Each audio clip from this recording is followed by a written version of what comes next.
Welcome back to the shop. Today, putting this grinder back together. I got a new grinding wheel, just came in for it this morning. But first, I have got to take this file and I got to clean up the spot on the shaft where some guy took a vice grip to it. Let's get going.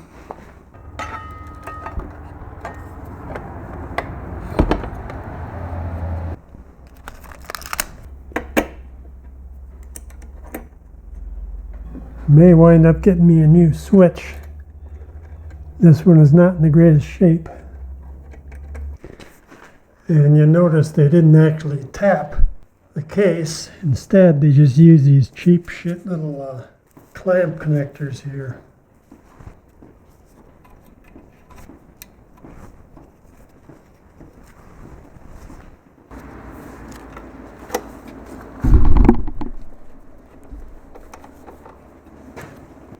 I suppose what I should have did was paint the heads of these screws also, but I ain't gonna do it now. Okay, I got the faceplate on. Let's go ahead and turn this thing on and see if we can't get this smoothened out a little bit more.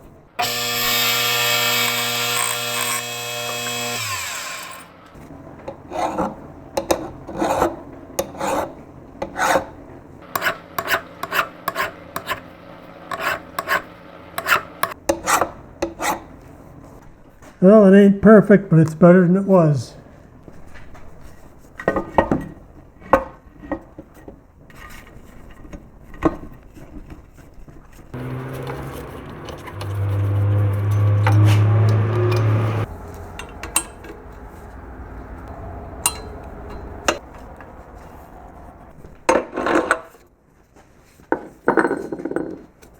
Now the fun part, get to put all the cool stuff on it.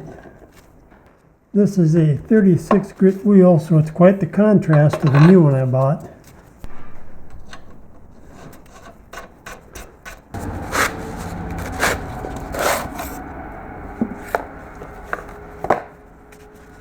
That one's already got the adapter in it.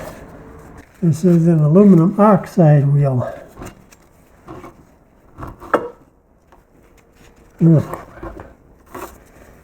Oh, I get in such a hurry, I forget to put the big washers on there. You gotta make sure you get the washers on there first. That little sucker rolled halfway across the shop. I hate when that happens.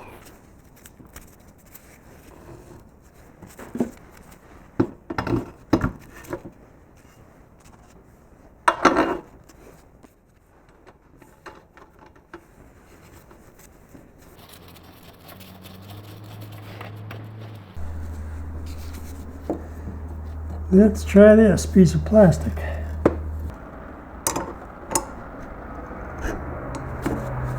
Okay, I got the stones put back on, and I just noticed this one is thinner than this other one.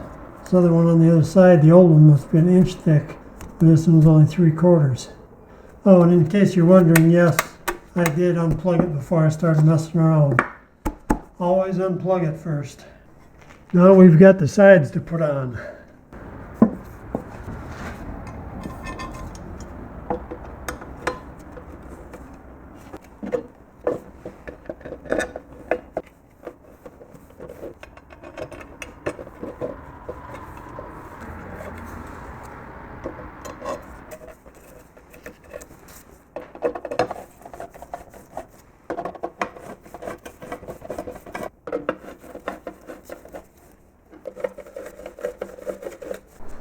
Now there's one thing that's missing, and that is the little light.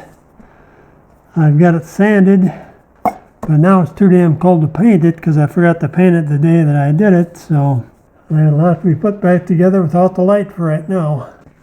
Alright, I got everything tightened down.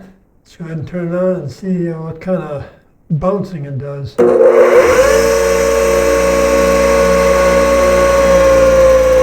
Well, it's still nice and smooth, but as you can see, it did kind of move around a little bit. But that's usually what happens when you don't have it bolted down. So I'll have to make a stand for this thing one of these days. And you'll notice a couple other things missing is the little glass pieces that go over this. And I don't think I'm going to make any because they're a pain in the neck. They just come and as soon as it starts, you turn the grinder on, it starts vibrating and it falls down, and they're getting more in the way than anything else. But the one thing I am going to replace is these tool holders that go on both sides. It did not come with tool holders, so I'm going to have to fabricate some. I've got some 1/4-inch steel here, and I'll have to figure out how I'm going to make that work. Now I'm not going to start carving up the steel here because this is a lot more expensive than cardboard. So I'm going to make a cardboard model mock-up of what I'm going to be doing here. So a lot easier to change cardboard than it is to try and change a screw up on metal.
All right, now I'm going to take my cardboard model here and I got to hook it up to the grinder. And unfortunately, I forgot to run a tap through this before I put it all together. So now I got to try and take it all apart again to run a tap through there because, of course, the screw won't go in there any further than that. There's a bunch of junk in the threads. So first of all, I'm going to try to make a tap out of this old bolt. See if that works. It'll save me the time of taking this whole thing apart.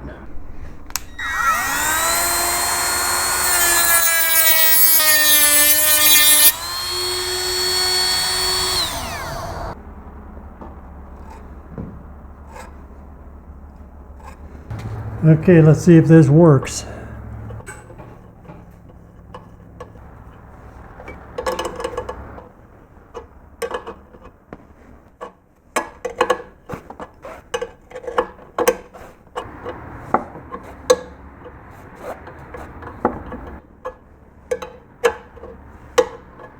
Wish I would have brought my ratcheting wrenches in here. It would have been a lot easier. This looks like it's working. Yeah, that worked. Take a look at all the crap that came off of that bolt. Okay, I've got this model put together. We'll see if this thing is gonna fit here.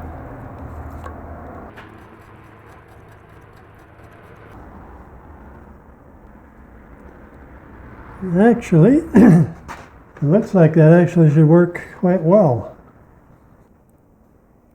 And I can put that up to sharpen stuff.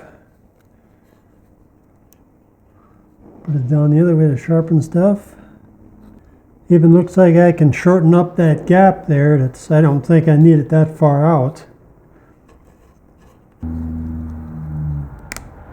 Yeah, I can shorten that up about right to there. Should be good. And that's why we make cardboard models. If I would have done that on a metal, it took a lot of work and I would have had to do it again. The cardboard, you just get another piece of cardboard and cut it out and try it again with a different shape.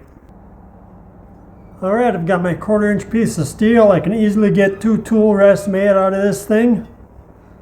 But this video is getting long enough already, so I'll see you in a couple of days.